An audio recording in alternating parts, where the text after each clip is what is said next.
Back.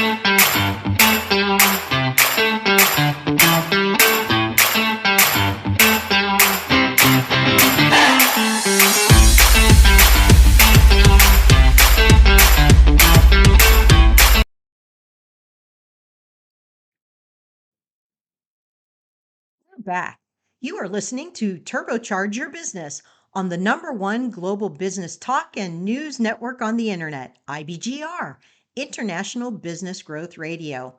I'm Patty Lawrence, and this is episode 22, Capital Planning, Facilities, and Maintenance. Be sure to go to our website at ibgr.network and download the show notes. So, we're going to talk a little bit about capital planning for facilities and maintenance. Why do we need to do that? Well, it's typically done for larger companies. So, larger companies have very large capital planning budgets and large needs, large scale projects as well. So, what are we looking at? We have companies with physical locations, maybe warehouses or manufacturing facilities, plants, physical plants. They might have vehicle fleets. Those are the kinds of capital planning that you could encounter. Educational facilities have these types of planning as well. So colleges, universities, school districts, they have obviously brick and mortar. Also, companies have these as well. So we want to take this into consideration because we are talking capital planning and this is a big chunk of it. So when we talk about facilities and maintenance, facilities require both capital expenditures and maintenance expenditures. So, okay, so what's the difference? Why do we care? Well, one of them gets expensed.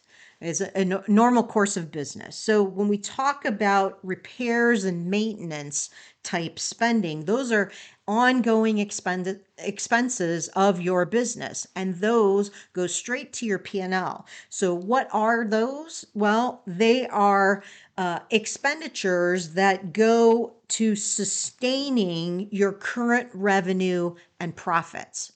So it's not anything that we talked about in the last episode, which was growth related.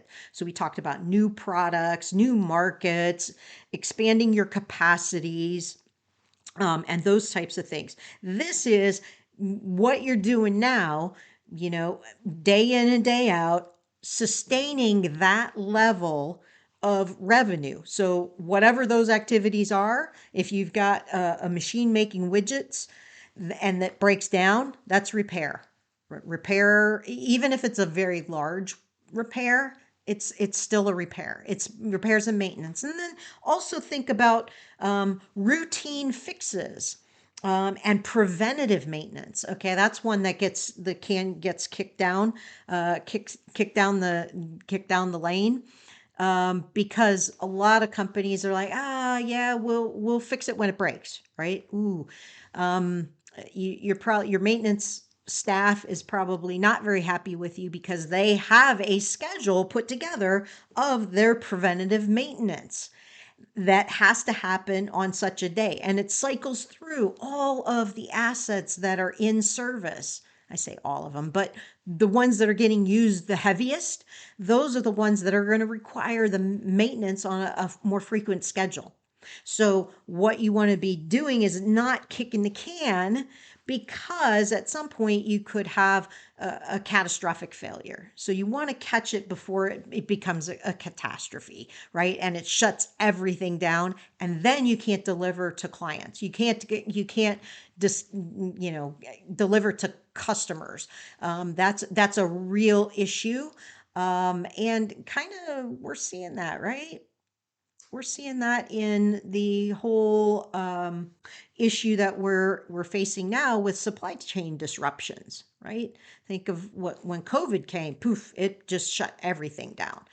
But that wasn't really a maintenance related issue. But if you have a catastrophic failure, It's just like what happened at COVID. Boom, it shuts everything down.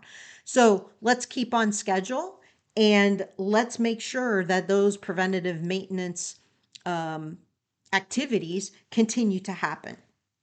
And those are expense, by the way. That preventative maintenance stuff, routine fixes, those are all minor expenditures. I say minor, they can be pretty major, but they're not capital.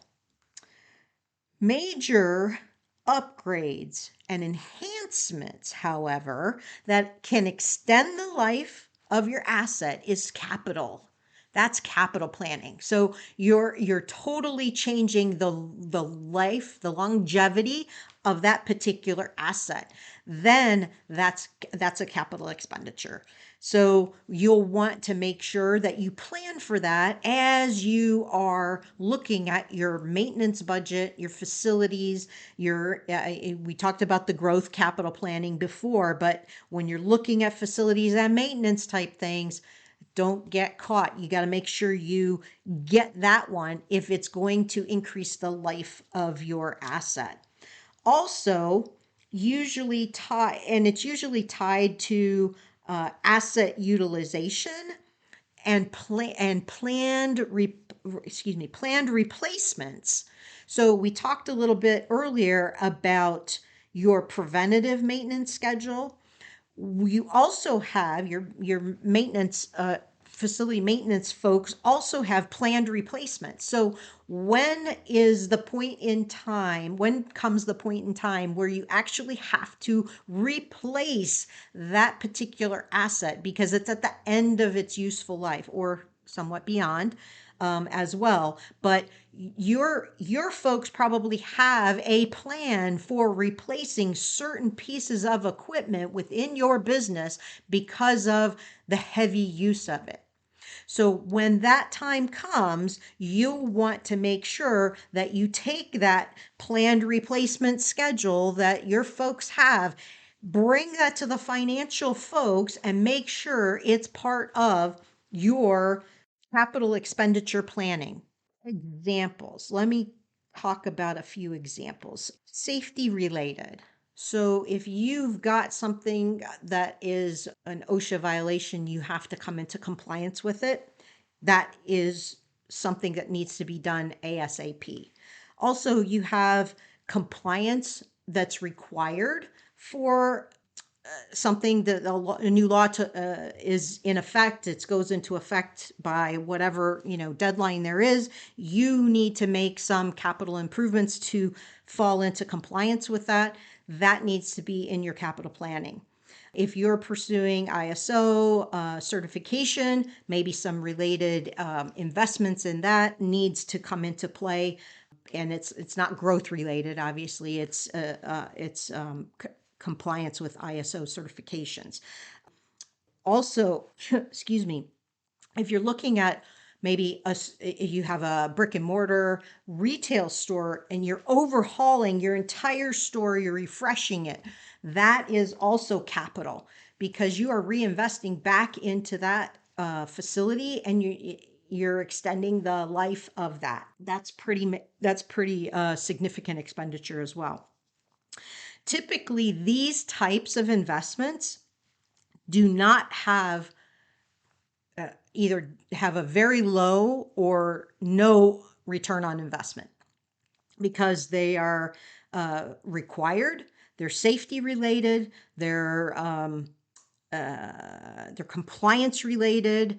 They're not really doing much for the business other than they're sustaining, right? They're sustaining capital expenditures. You're sustaining your current level of revenue and profits by making these reinvestments in your business. So think of it as a reinvestment in your business to enable you to continue to make the same revenue and profits that you had made in the previous years that you were manufacturing or selling these particular items.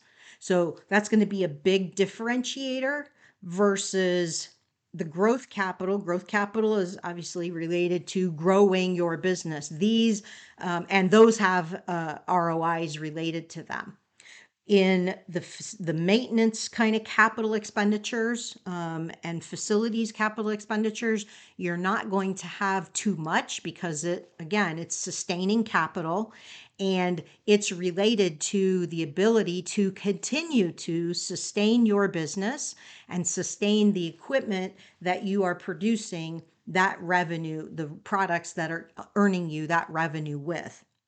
So we'll differentiate, but I'll tell you that it's still capital that needs to be budgeted for.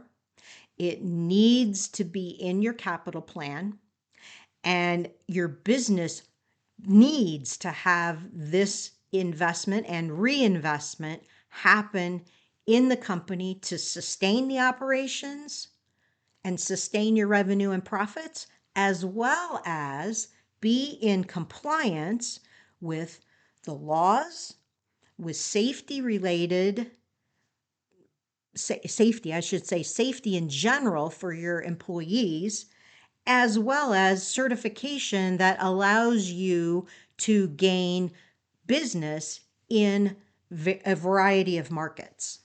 So we're going to now take a short 2-minute break. And when we return, we'll be talking about capital planning and cash flow budgeting.